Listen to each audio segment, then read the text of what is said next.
ભરૂચમાં ભારતીય યુવા મોરચા દ્વારા વિરોધ પ્રદર્શન કરી કોંગ્રેસ પર આકરા પ્રહારો કર્યા હતા। નવી દિલ્હીમાં આયોજિત એઆઈ સમિટ દરમિયાન કોંગ્રેસ દ્વારા કરવામાં આવેલ વિરોધ પ્રદર્શનના પડઘા ભરૂચ સુધી સંભળાયા હતા। દિલ્હીમાં યોજાયેલી 3 દિવસીય વૈશ્વિક એઆઈ સમિટ દરમિયાન યુવા કોંગ્રેસના વિરોધને લઈને ભારતીય જનતા પાર્ટી યુવા મોરચાએ કોંગ્રેસ પર તીખા પ્રહારો કર્યા છે। આ મામલે આજે ભરૂચ ખાતે ભારતીય જનતા પાર્ટીના યુવા મોરચા દ્વારા વિરોધ પ્રદર્શન કરવામાં આવ્યું હતું। યુવા મોરચાના પ્રમુખ ઋષભ પટેલ અને જિગ્નેશ મિસ્ત્રીની આગેવાનીમાં કાર્યકરો શહેરના જેપી કોલેજ ખાતે એકત્રિત થયા બાદ રેલી સ્વરૂપે શીતલ સર્કલ સુધી પહોંચ્યા હતા।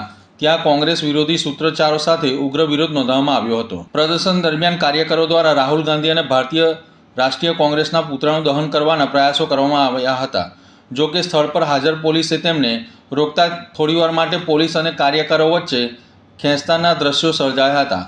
પરિસ્થિતિને ધ્યાનમાં રાખીને પોલીસે તાત્કાલિક સ્થિતિ કાબૂમાં લીધી હતી। ભાજપ યુવા મોરચાના કાર્યકરો દ્વારા કોંગ્રેસના વિરોધમાં જોરદાર સૂત્રોચ્ચાર સાથે વાતાવરણ ગુંજાવી દેવાયું હતું। સમગ્ર ઘટના શાંતિપૂર્ણ રીતે પૂર્ણ થઈ હતી।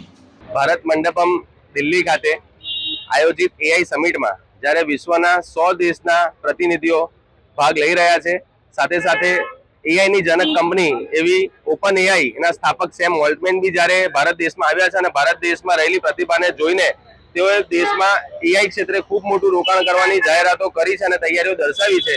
ત્યારે જે પ્રમાણે ભારત દેશનું નામ વધી રહ્યું છે એ જોઈને કોંગ્રેસીઓના પેટમાં તીર રેડાયું છે અને તેમણે યેનકેન પ્રકારે આ કાર્યક્રમનો વિરોધ કર્યો છે। ગત રોજ ભારત મંડપમમાં કોંગ્રેસના કાર્યકર્તાઓ દ્વારા બિનઅધિકૃત રીતે પ્રવેશ મેળવી અને એમની પાર્ટીની જેમ નિર્વસ્ત્ર થઈને માનનીય વડાપ્રધાન શ્રી નરેન્દ્રભાઈ મોદીનો તેમજ આ એઆઈ સમિટનો ખૂબ વિરોધ નોંધાવ્યો છે, જેનો અમો ભારતીય જનતા યુવા મોરચો અને ભારતીય જનતા પાર્ટી ભરૂચ જિલ્લો ખૂબ સખત શબ્દોમાં વખોડી કાઢીએ છીએ અને એમને એક સંદેશો આપવા માંગીએ છીએ કે જ્યાં દેશના આત્મસન્માનની વાત હોય, સન્માનની વાત હોય, પ્રતિષ્ઠાની વાત હોય, ત્યાં દેશ સાથે જ રહેવું પડે। રાજનીતિમાં વિરોધ હોય પરંતુ દેશનો વિરોધ ના હોય, વિચારધારાનો વિરોધ હોય, છતાં જો આ પ્રમાણે તમે દેશનો વિરોધ કરતા રહેશો તો આ જનતા આવનારા ઇલેક્શનમાં તમને ખૂબ સારો જવાબ આપશે અને અત્યારે તો સત્તામાં નથી પણ આવનારા સમયમાં પણ તમે નેસ્ત નાબૂદ થઈ જશો, નામ શેષ થઈ જશો, એવી પરિસ્થિતિ ન આવે એનું ધ્યાન રાખશો। અસ્તુ ભારત માતા કી જય, વંદે માતરમ।